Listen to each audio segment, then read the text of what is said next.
So I, 30F, was supposed to get married to my ex-fiancé Scott, 32M, 5 years ago, but that didn't happen. He dumped me on the day of our wedding for his ex-girlfriend Ruby, 32F. Scott and I had been together for about 2 years before he proposed and I said yes. Then there were 6 months of planning and finally, our wedding day. So we were together for 2 years and a half, but he still decided to change his mind about the wedding at the very last moment when Ruby arrived at the wedding. And no, I didn't invite her and neither was she on the approved guest list, but was an addition that my dearest mother-in-law Alice had made. Ruby and Scott had dated for 7 years but had been broken up for 2 years at the time we started dating. He didn't speak of her much and I'd found out the reason why they'd broken up from his friends. They'd started dating when they were 18 and were in their senior year and had stayed together through college, even though Ruby went to college out of state. After she graduated and returned, they moved in together and lived in an apartment, and after almost 7 years, Scott asked her to marry him. But unfortunately, Ruby wasn't ready yet and turned him down. They tried to make the relationship work after that, but it just didn't, and eventually, they parted ways and Ruby even took a job in Canada to move out of the city. That was that, and they didn't keep in touch after their breakup either. I used to go to the same college as Scott, but I was his junior back then and didn't speak to him much. I met Scott again at a coworker's Christmas dinner and actually felt a connection there. So we ended up ditching the party after a while and went out by ourselves. We had a really nice time together and decided to stay in touch, went out on a couple of dates, and within 3 months, we were in a proper relationship. We dated for 2 years, then decided to get married, but it was all wasted when after almost 3 years of their breakup, Ruby finally decided to show up on our supposed wedding day. I still remember everything clear as day. I'd walked down the aisle already and we were up there on the podium when he confessed that since we were in a chapel, he couldn't bring himself to lie and said that he needed to talk to me about something really important. So we stopped the ceremony and he took me aside to inform me that his mother had invited Ruby to the wedding and even pointed them out to me. Alice and Ruby were sitting in the front row, Alice looking smug as hell in her off-white dress. I mean, of course, she'd worn something close to white to my wedding, and Ruby looking down at her feet. I wasn't surprised that Alice had invited Scott's ex to disrupt the wedding because she'd made it very clear right from the beginning of our relationship that she didn't like me one bit. It was definitely because I'm not the kind of daughter-in-law she wanted. I'm not soft-spoken, I'm not what you'd call sweet or timid, so I'm just not the idea of what an ideal daughter-in-law should be like according to Alice. Not that these are bad traits, but I just didn't possess any of them. I was always too loud or too brash or too expressive for her taste, so of course she brought along someone she believed was a more appropriate fit for their family than I was. So she went ahead and brought that better daughter-in-law to the wedding so it'd be easier to control and manipulate her son in the long run. And not only did she bring her along, but she also arranged a conversation between Ruby and Scott before I walked down the aisle, which is what he told me about later, using that conversation as a reason to dump me at the altar. He told me that he and Ruby had a chat before this and she apologized for turning him down all those years ago and explained that she just felt too young and inexperienced to actually make such a huge commitment. But now, after almost 3 years, she'd realized that she'd messed up because she knew she'd never find someone better than him and had come back to ask for one last chance to make their relationship work. That was all it took to undo 2 years of our relationship, and he was back to square one once more. Obviously, back at the time, I tried to argue with him and make him stay, but he told me that it'd be a mistake for us to get married now that he'd realized that he'd never actually fallen out of love with Ruby and I'd just been a placeholder for the woman that he actually loved. His words stung, but I was so desperate that I tried to convince him to stay nevertheless. It didn't work and I knew that it was all futile when he asked me to return the engagement ring. I lost my cool and ended up flinging it to the ground before I walked out and decided to drive myself away from the wedding, all the guests, and just everything to do with Scott. I kept driving until I reached a B&B a little out of town and stayed there for the next couple of days. Scott paid off all the dues of the wedding organizers and vendors, and thankfully, I didn't have to spend any of my hard-earned money except on my dress. The only time we met after that was when I went back home to collect my things after almost 2 weeks of the wedding. He and Ruby were at home at the time and didn't even bother to stop cuddling when I walked in with a friend of mine to pack my stuff up and leave. That's how awful they were, and at the end of the day, I was kind of glad that Scott decided to dump me before we even got married, because then we'd have to get divorced eventually whenever Ruby decided that she wanted him back. So they actually saved me a lot of money and heartache. I've tried to move on and I guess I've done a decent job of it, but I have crazy trust issues now, had a nicotine addiction a couple of years ago that came along with crippling depression, and have to go to therapy twice a week now to be a normal, functional human being. My mental health has suffered a lot because of those three, but they've been doing just fine, as far as I know. They got married a couple of months after I was dumped and they even have 2 kids now, aged 2 and 4. They're expecting a third as well, from what I know. The reason I know all of this is because about 6 months ago, I befriended Ella, 28F, the new receptionist at my company. We discovered that we had a lot in common at a work party and ended up becoming really good friends. One day at lunch, she told me that one of the guys she hooked up with a couple of years ago and still followed on social media was now having a 3rd kid with his wife. I thought it was just harmless gossip, but then she showed me the profile and it was Scott. I was dumbfounded for a few moments, but Ella went on talking and explained that she'd matched with this guy on a dating app 2 years ago, and apparently he'd told her that he was in an open marriage, so she'd agreed to go out with him, but now, she wasn't so sure if he'd told her the truth anymore. So I clarified and informed her that in all probability, he wasn't in an open marriage at all and had been cheating on his wife because she was pregnant, since the timing lined up with Ruby's second pregnancy. I explained my history with Scott to her, and together, we went through his and her social media, which was easy since both of them had public accounts, and confirmed that they'd indeed been together when Ruby was heavily pregnant. I could hardly believe that this guy had first ditched me at the altar for Ruby, and now, he couldn't even find it in himself to stay loyal to the woman he'd left me for.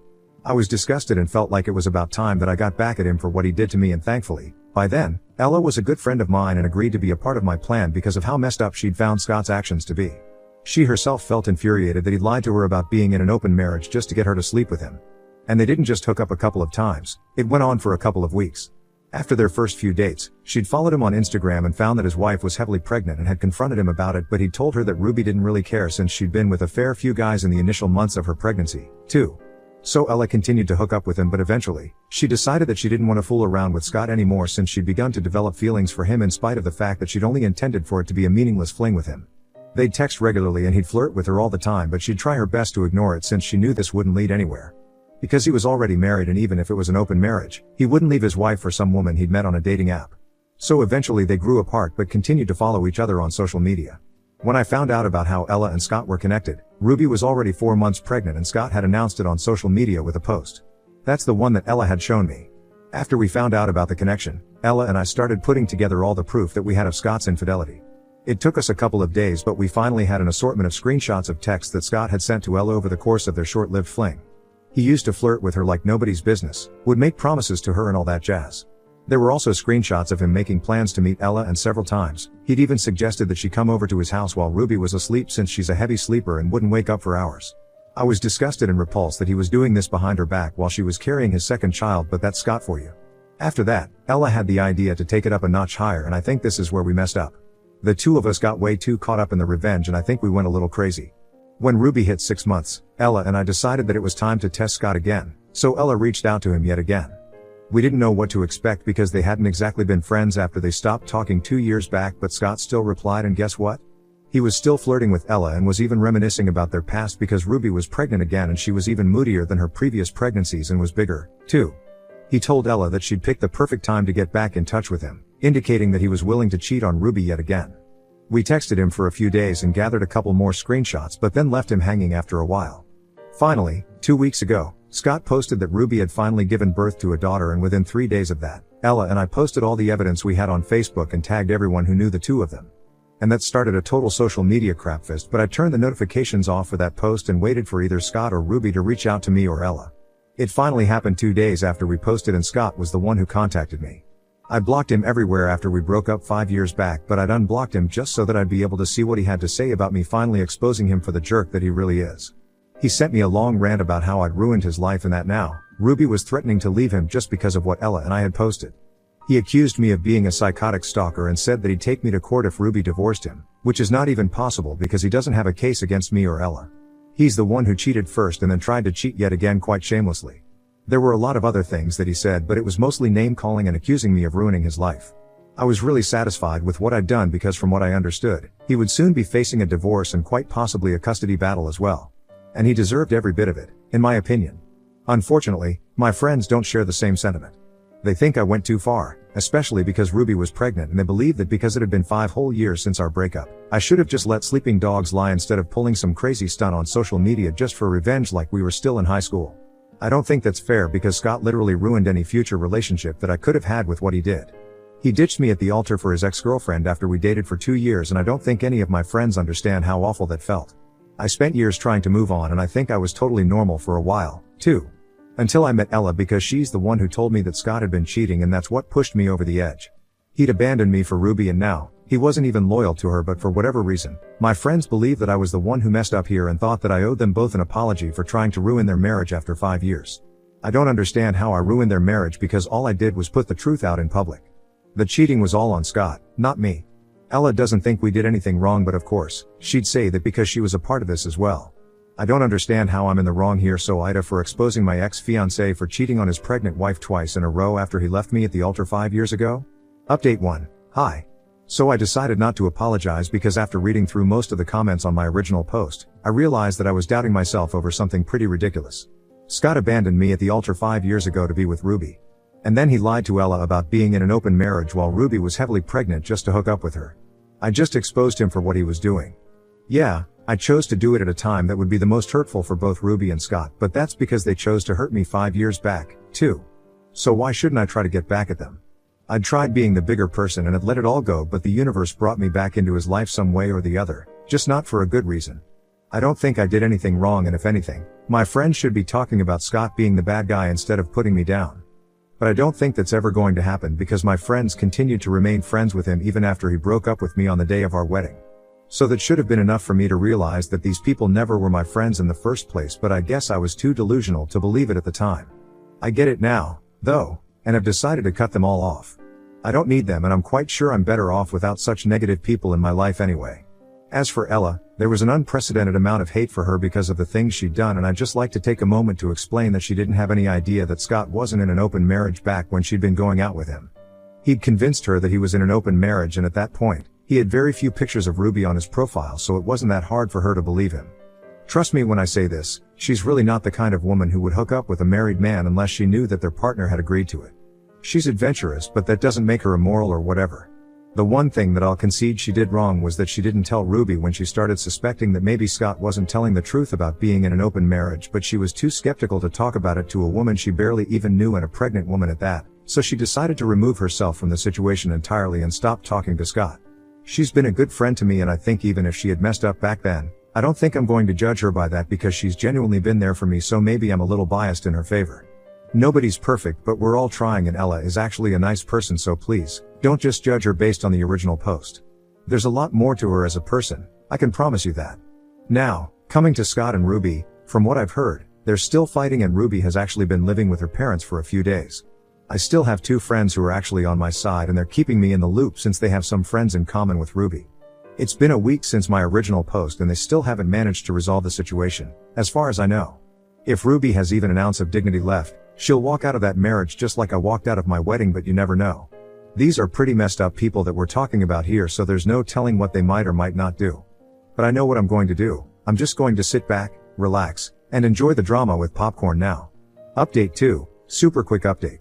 Okay, so you guys remember Alice, right? Alice, my almost mother-in-law, actually arranged the conversation between Scott and Ruby, which ended up destroying my relationship. Yeah, her. Today, Alice contacted me, and she was nice to me today, which made sense because she wanted me to help her out by deleting the post I'd made. She'd got a hold of my number from Scott and called me to ask me in her most tearful voice to delete the post and talk to Ruby so that she'd come back to him because she couldn't afford to lose her 3 grandchildren. Ruby's furious and has been threatening to file for divorce and full custody of the kids with no visitation rights, and the only way to avoid that is if Scott agrees to transfer the ownership of their house to her. I don't understand why Scott isn't willing to do something so easy, and I'm not even going to try and understand why Ruby is still willing to stay, no matter what conditions she puts forth. It's just crazy, but I'm not interested in being part of this craziness, so I told Alice that while I'd love to help the people who ruin my life and mental health, I just don't think there's any point in deleting the post because everyone knows the truth now. And I'd never speak to Ruby, not even if I was offered $10,000, because that's the woman who had no shame meddling in a relationship but is now mad that someone else did the same thing to her. She should have known better, and she should have known that if Scott could be shallow enough to dump me in a single day just because she was back, he wouldn't hesitate before dumping her for someone else either. Anyway, I told Alice that I wasn't going to lift even a finger to help them out, and they could figure this one out on their own, which is what they'd left me to do after I got dumped on what was supposed to be the happiest day of my life. It was so incredibly satisfying to disconnect the call in the middle of her sentence and then block her to make sure she couldn't contact me anymore. I don't care what people say, honestly. A lot of folks here and even in the real world have said that I'm living in the past, but this feels like I'm finally getting closure and I can actually start to move on from Scott, Ruby, and Alice now. Update 3, hey, everyone. So, it's been almost a month since I last posted an update. I've been busy with work because I just started working on a new project and it's been kind of stressful, so I forgot about this post, if I'm being honest. There's not much to say, honestly, because after I told Alice that I wasn't taking that post down, they didn't contact me any further. What I do know, however, is that now Scott and Ruby are getting divorced and are fighting over who gets to keep the house and the settlement. They're also in a custody battle because apparently, Ruby had demanded full custody of her kids with child support and only supervised visits once a month. Ella and I have had a good laugh over this because the guy really has nobody else to blame at this point apart from himself, obviously. He had every chance to wake up and become a decent guy after he left me and fully committed to Ruby, which shouldn't have been hard because they'd dated for 7 years already. I'm guessing he cheated on her then as well, so this is probably nothing new for him. Come to think of it, he must have cheated on too, but I never found out about it. This just proves that life always does come full circle because they're the ones suffering now and I'm the one doing way better than I was in every aspect, mentally, physically, and definitely financially. I did what I had to do and I got my closure. I'm gonna wish them nothing but good luck for the future now because I think that they're gonna need it.